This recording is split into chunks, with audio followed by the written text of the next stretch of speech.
Hey, what is up, everybody? I'm Pastor Adam. This is Old Testament Thursday. I'm so glad you decided to tune in, check out, and see what we've got going on today. I have a question for you.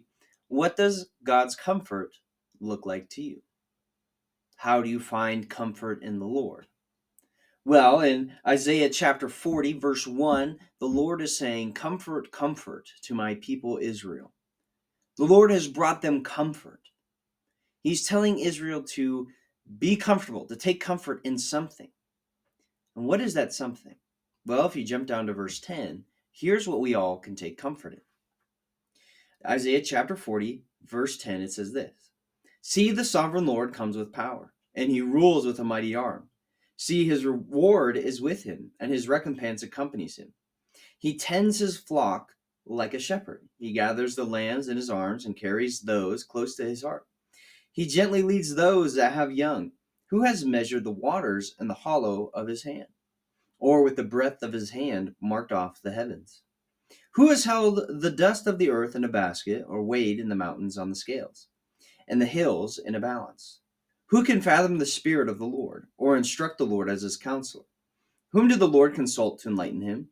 And who taught him the right way? Who was it that taught him knowledge, or showed him the path of understanding? Surely the nations are like a drop in a bucket. They are regarded as dust on the scale. He weighs the islands as though they were fine dust. Lebanon is not sufficient for altar fires, nor its animals enough for burnt offerings.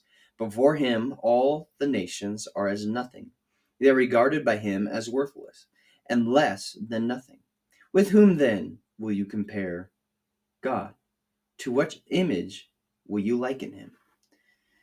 What we get to take comfort as Christ followers is our God.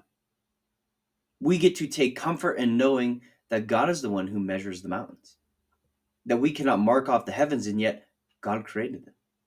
We cannot be wise enough, obtain enough knowledge to give advice to God. We can't. And who was it that led God to understanding? Nobody. God just knows everything. And if God knows everything, he knows exactly what we need when we need it. Whether we think we do, don't do, when we want it, not when we want it, whatever. God knows what's best. God sees us, he knows us, and he cares for us. He cares so deeply, and yet understands us completely.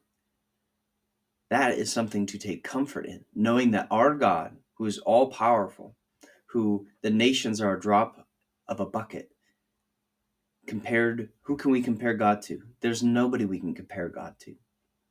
God is in his own league, and we get to worship and praise him.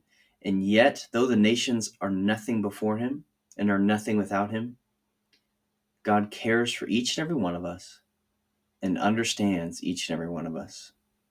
And that is something to take comfort in. I'm Pastor Adam. This has been Old Testament Thursday. I'll see you next time.